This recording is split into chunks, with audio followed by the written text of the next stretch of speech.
I grew up in a small town and I love that lifestyle where Main Street looked like a Norman Rockwell painting, everybody knew your name, but I watched our movie theater close, I watched our grocery store close, my school eventually closed, and I assumed the only way I would be able to have a successful career was to move out of state.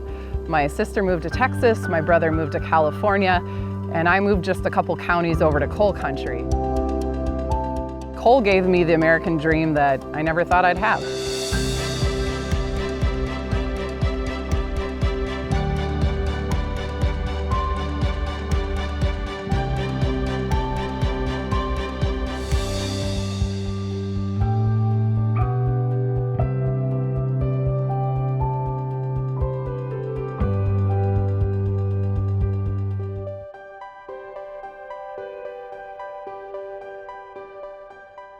When my great-grandparents and a grandfather that immigrated to the United States, ended up in Arthur, North Dakota, they started the grain elevator there in 1906. There was no electricity in Arthur in 1906. They bought a generator and started using electricity to run the grain elevator, but also selling the spare power to the community. And so as a young child, I actually remember my dad, going out in blizzards along with other guys from the elevator to try to make sure power lines were up, to make sure electricity could get to the folks that had dairy cattle and other folks that were there. And so, rural electrification really allowed North Dakota to become North Dakota. If you think about it, from charging our phones to having stoplights working at major intersections, to turning on your lights, turning on your furnaces, medical procedures, critical care medical procedures, that is all about electricity. None of that could have been achieved without electricity, without it being readily available and affordable.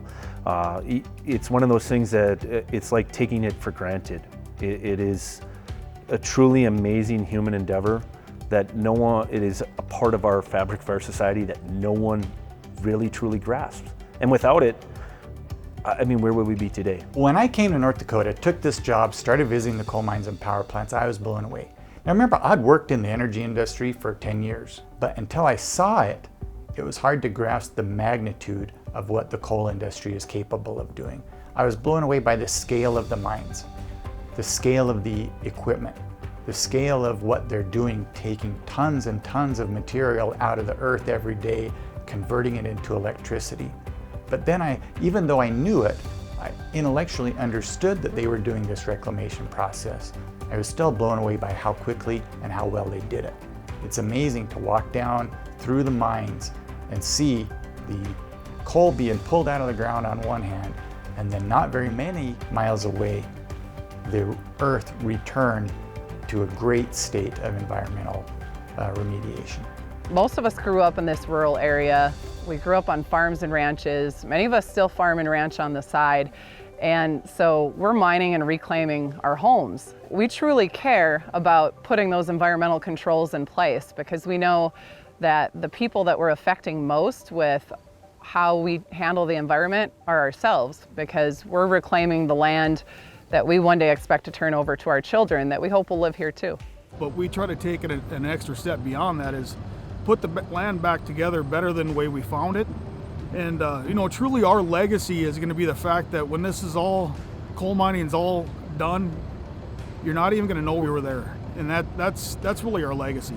So North Dakota is the number 6th energy producer of all the 50 states in the country across all sources, and yet we're always near the top and having the cleanest air and the cleanest water. And so that combination of us being able to be a strong energy producer and do it in such an environmentally sensitive way is really unique. One of my favorite tricks is when you bring somebody to a coal mine, get them in a pickup, drive across the mine site on a dirt road and stop right in the middle of the road and say, we have mined on one side of this road and we have not mined on the other side of the road. You tell me which one.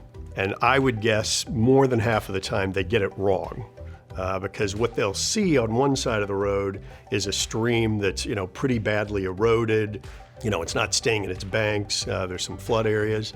And they will say, well, that's where you've mined. And I say, no, in fact, it's the other side where we've mined, because the stream's in its banks, everything's as it should be. It's full of native grasses, you don't have a lot of invasive species in there, and it just looks so much better. And people are always amazed, right? They can't believe that we had actually mined through this area and put it back, as we say, better than it was before. We have a stricter standard for our reclaimed land than anywhere else in the nation. We have to return 100% productivity back. And that's because we know that in order to maintain our status as a powerhouse in agriculture and still be able to export cost-effective power, we have to be able to efficiently mine coal and then completely, fully reclaim that land, return it to agricultural status so it can go back into that agricultural productivity. Economic impact begins at about $5.7 billion. That's just a big round number that we throw out because it captures, I think, the importance of the industry to the state. But you break that up a little bit and think about what it really means. You're starting with hundreds of millions of dollars of tax revenue to the state, tax revenue to the counties. That supports state government services, county government services, schools. But incorporated into that $5.7 billion, it's also money to families directly employed by the industry. It's businesses that are supported by those employees. It's the gas station in coal counties. It's the restaurants in Bismarck. All of those things are supported by contributions from the lignite industry. You know, lignite, I think we definitely take it for granted sometimes on what it does for us. I know I do, and I work in the industry. It's pretty incredible what it takes to get that from energy source to generation to your home. And so, yeah, I have a lot of pride in the industry. I think that what we do is important. It's important for the quality of life of us up here in North Dakota, especially where it isn't always 70 degrees and sunny. You know, it's can be pretty harsh up here in this country. So having reliable electricity is absolutely essential, and really from a safety perspective essential as well. In addition to just being a great supporter of our communities and good paying jobs that the lignite industry provides to many of my students and their families across North Dakota, the lignite industry also contributes to every school in the state of North Dakota. So the mineral assets of the state have a significant impact on education within the state of North Dakota. We are able to fund education in ways other states across this nation are not able to, and that's a direct relationship to the mineral estate that the state manages. In the past 10 years, the coal industry has contributed nearly $30 million to the Common Schools Trust Fund, which again then goes directly back to paying for K-12 education within the state.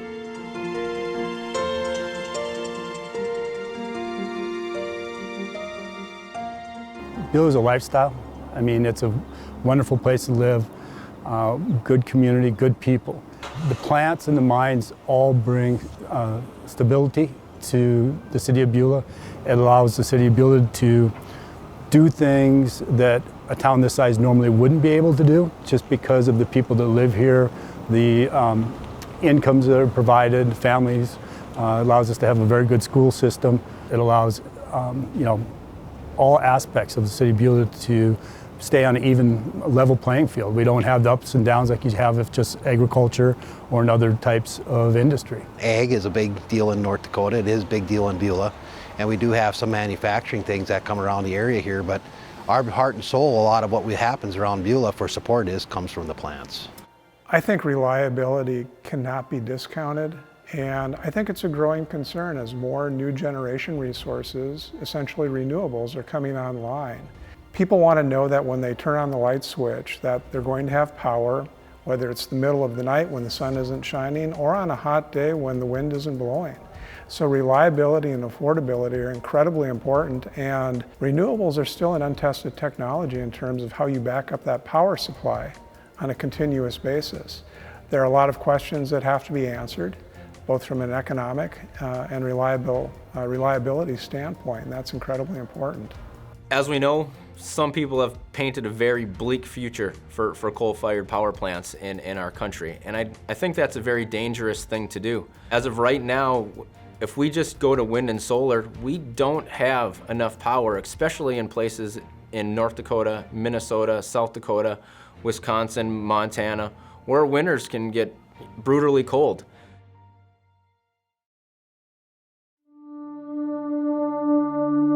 People in the Dakotas and northern Minnesota saw wind chills plummet to -50.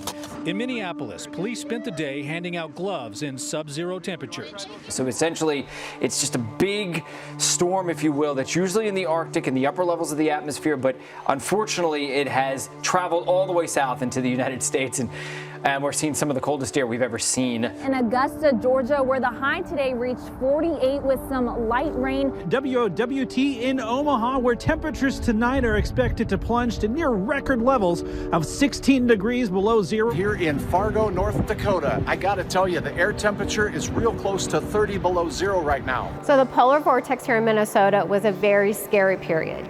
It was really touch and go at some points, whether or not we could produce enough energy with everything that was being consumed. It was a wake-up call to all of the energy producers. It was something that we really need to pay attention to, and as we add more wind and solar and even biomass onto our grid, we need to really be mindful that those things don't always produce energy in a situation like the polar vortex. They expected a certain amount of the renewable generation, largely wind, to be available on a certain day last January, and it didn't work because the temperatures got too cold and the wind farms didn't produce as they were expected. They basically shut down because they were too cold. So they were short a significant amount of electricity. Fortunately, there was enough resources that were available to turn on in short notice to fill the need. But those are situations that really underscore the importance of a diverse fuel source and diverse electricity generation. Baseload energy is energy that fundamentally operates kind of regardless. And what do I mean by that? I mean, it is the foundation for the system, generally from something that operates and is not subject to intermittency. So intermittent are just resources that really don't have the capacity to run all the time. Maybe they're physically not designed to do so. Maybe they're based off of a resource like wind, which even in North Dakota is maybe 45%, maybe 50% of the time on some of the farms that you see proposed today. So the grid, while resilient and while you can have multiple assets continuing to push in the grid, always kind of fundamentally needs baseload energy to provide the inertia to allow the system to work. Currently we have long-term contracts and investments into our existing coal-fired plants. If we were forced to shut those plants down and forced to find a new power supply, the electricity rates to our members will go up significantly. Today, on the domestic energy front, we have about 10%, give or take, of our total energy needs being met by renewables. Another 10% or so is provided by nuclear power. The other 80% is powered by fossil fuels. So replacing that 80% of our energy that today comes from fossil fuels would require not only a tremendous investment, but tremendous amount of redundancy because of the intermittent nature of some of those renewables. We need to, for instance, if it were wind power and we needed 500 megawatts of incremental power in a particular market, we would probably need to build closer to 2,000 megawatts of power and store at those times when we're actually producing that capability so that we could have a steady and reliable 500 megawatts available to the grid. So essentially we're going to be looking at a triple or a quadruple capital investment for capacity if we want that capacity to be available at all times. This is the only product in the world that's generated, transmitted, stored, and consumed in the same instant. So this is not like a regular market where when you start to run low on something, you just ration for a little bit and then somebody will come back and fill up the bucket. I mean, this all happens instantaneously for the most part, and so that adds to the complexity. When people start saying we can do all these things differently to the utility system, it's not a system or it's not a market that looks like any other market that you have in any other product in the world.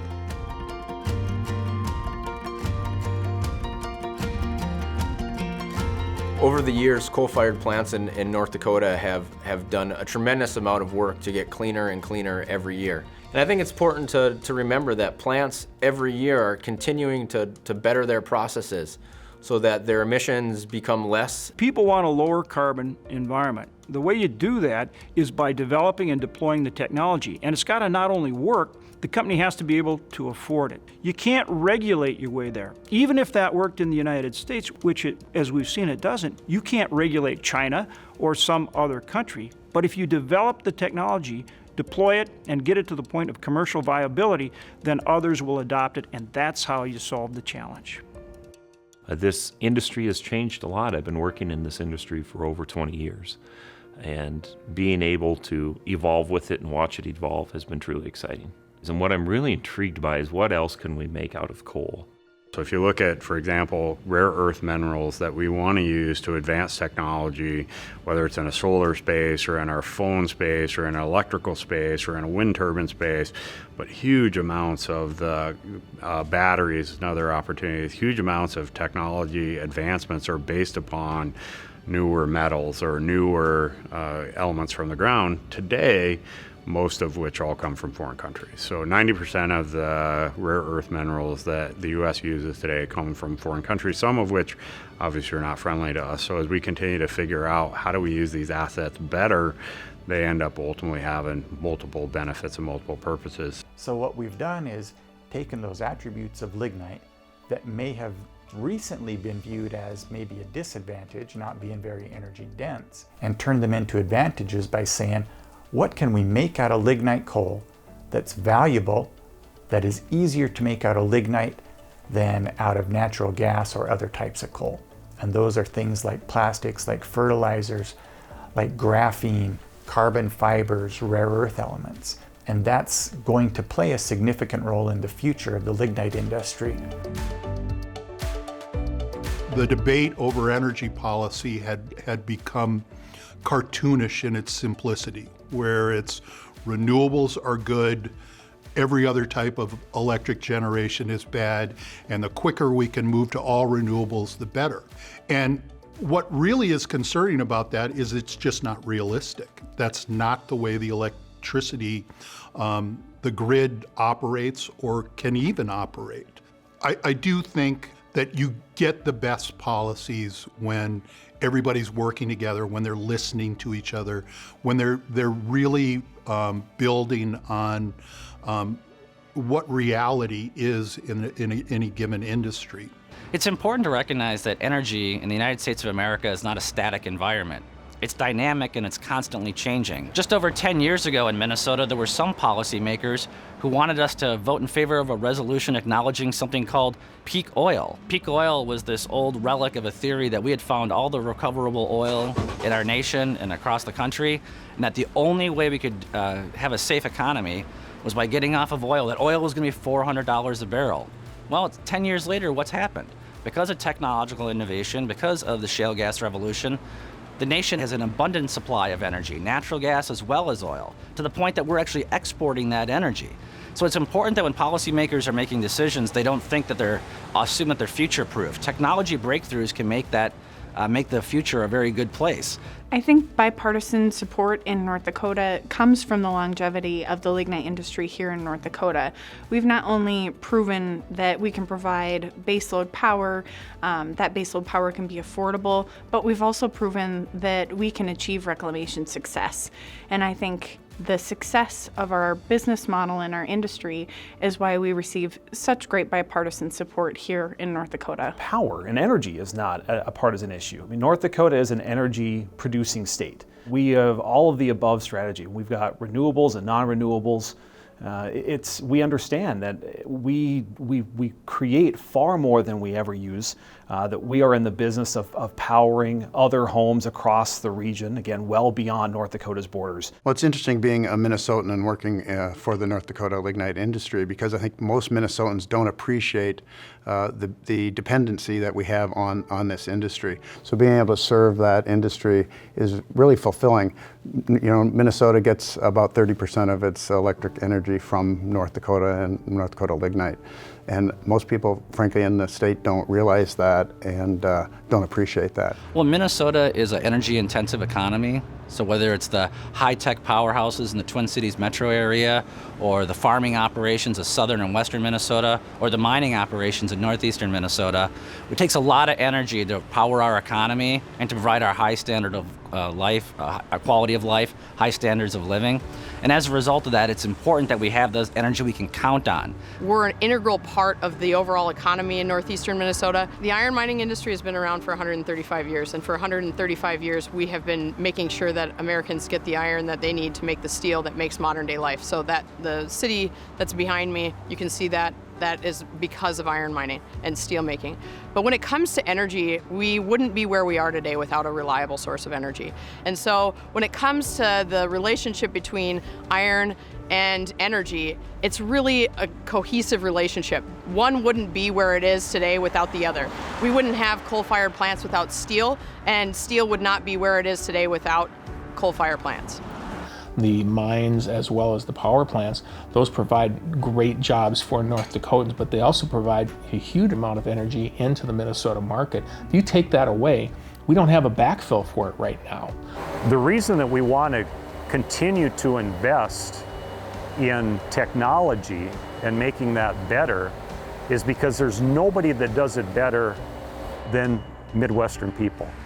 We are the ones that find pathways, we're the ones that find solutions to get that energy as clean as it can be, and also as affordable as it can be. If we really want to help the environment, right, instead of regulating down and restricting the use of this valuable resource, let's find ways to use it better so that we can create a better environment for the entire world.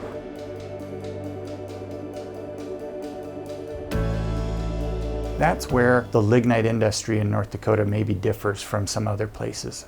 We've dedicated ourselves to answering the question, what do you do with CO2? With the answer, something useful. And we think that regardless of where you are on that spectrum of people and the debate regarding CO2 and global warming, that answer ought to satisfy you, because we're among the first in the world that are actually doing something about it. Carbon capture is the process by which we capture carbon dioxide from a point source, such as a coal-fired power plant. We separate it out of the emissions from the coal-fired process. So in a coal-fired power plant, for example, it's a little more than 10% of the emissions from the coal-fired power plant are carbon dioxide. And what we will do is we will use a chemical or physical process to separate the carbon dioxide from the rest of the gas. At which time we can do a number of things, including compress that carbon dioxide and store it deep underground where it's safely and permanently stored. Utilize it for enhanced oil recovery, where again it's safely and permanently stored but at the same time producing hydrocarbons, or utilize it for some other beneficial use. Every effort has to continue to be made to help people understand that just like sulfur dioxide, nitrous oxide, and mercury used to be big problems, but through research and development and investment, those problems were solved. Now the emissions of CO2 is a problem, and yet people need to understand that the CO2, while it's a problem if emitted into the atmosphere, it's also a valuable resource if captured and used appropriately. And we can do that, and that opens the track to, as I've said, to a bright future for coal, a bright future for our energy grid, and a bright future for America. And I always approach these things not as through a political lens, but approaching it through an economic lens, because if we can solve the problem, if we say, what is the problem we're trying to solve, and we can solve it through R&D in the most economic way, then that's when consumers win. And that's when the environment wins, we all win. All the things that we're talking about go into that. Not only producing energy in a way that's consistent, dependable, high quality, cost effective, but doing it right. Having the right kind of regulatory environment where you make sure you do things right and well, but you also empower the investment so you can continue to provide that energy dependably and cost effectively, but with the best environmental stewardship. So we have created a situation where we are now controlling our energy interests. We're looking at supplying the world with our energy. And I think the people that are out there talking about not producing energy at some point are going to recognize the value of reliable energy, whether it be from lignite coal, whether it be a abundance of energy from oil and gas, and the mix of renewables. We have to have it all. We have to continue to do it all. We have to work together, energy sector to energy sector, to continue to provide that affordable energy and reliable energy to our citizens.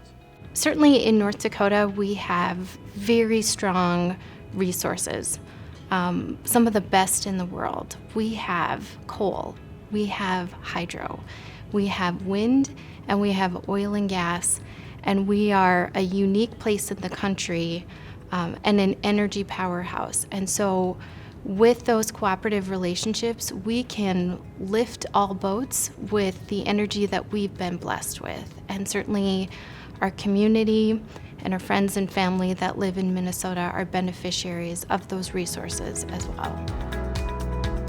Well, it was probably back in 2012 to 2013, and gas prices were sitting around $4.50, and it was costing me a lot of money to drive to and from work. And so I was really curious about what the comparative cost would be for an electric vehicle, because there was starting to be some talk about them. So I ran the math, and it's really where it all started. And I was blown away, honestly, by the difference in the cost per mile to drive electric versus to drive on a gasoline. Our primary vehicle is a Suburban that my wife drives and takes our kids around. This costs about 10% per mile of what that vehicle costs us to operate for fuel. So it's a significant savings over the course of a year. We both run about 25,000 miles a year, so that equates to about $3,600 less a year to operate this than it would our Suburban. And so really it was an economic decision combined with just a real curiosity around electric and where it's going to head, because it sure looks like the future to me. I think people, based on our surveys, people have said they want to get into electric vehicles, but they want them to be functional enough to get to Fargo to Minneapolis without having to spend a night somewhere. So I think the future looks really good for that, and I think it's just all based on the infrastructure. But coal's been instrumental in keeping that going, just because it's been a very stable rate for many years. We had gone from the 1980s till just a few years ago without raising our rates. We work in an industry that we need to come to work. It doesn't matter if it's snowing or if it's raining or if it's 100 degrees or -30 below. We have to come to work to supply coal to the power plants so they can produce power, and the end of the line customers can actually use it. It feels pretty good to be a part of a job in a industry that does that. You can spend your energy looking for a reason to dislike it, or you can dig into the truth and you can see how much is being reinvested and recycled and repurposed within the industry. You can see how efficient it can become, how efficient it is, and how much more efficient it can become. It really opened my eyes to get out there and see it firsthand and realize that this is, there are incredible jobs. There are families that have dedicated their entire lives to seeing this industry grow, that they're proud of their work. It's a labor of love. And if they felt at all that this was gonna create a more toxic or negative world for their kids, that they would have walked away from this years ago. But they see the potential and they see what it does for their families, for their communities, for our state, and for our region, that they double down and they really wear that pride on their shoulder. If we have the R&D done in the United States on how to deliver a carbon-reduced, carbon-free, very stable product, we could be exporting that technology. So instead of shutting down an industry, we should be investing in that industry. That's what we're doing here in North Dakota, is investing in the R&D, because we make energy cleaner, better, and more efficient in the United States than anywhere else in the world. And so again, credit to all the men and women involved in all phases of this industry to be able to produce an all-of-the-above strategy that serves millions of people in such a low-cost, highly efficient way, and do it in a way that's so environmentally sensitive. So when I started out here as a summer co-op student, I went out and collected baseline data and documented what was out here before we mined it. But then I also got to see that land go through the process. So environmental controls put in place, coal uncovered and removed, the land reclaimed, and now I can go out and stand on a spot where 20 years I collected data and cattle are grazing just like they did before we mined it, But I also remember what it looked like when the drag line sat in that same spot. And to be able to remember that whole timeline, to be able to know I was part of it, it's a pretty amazing thing.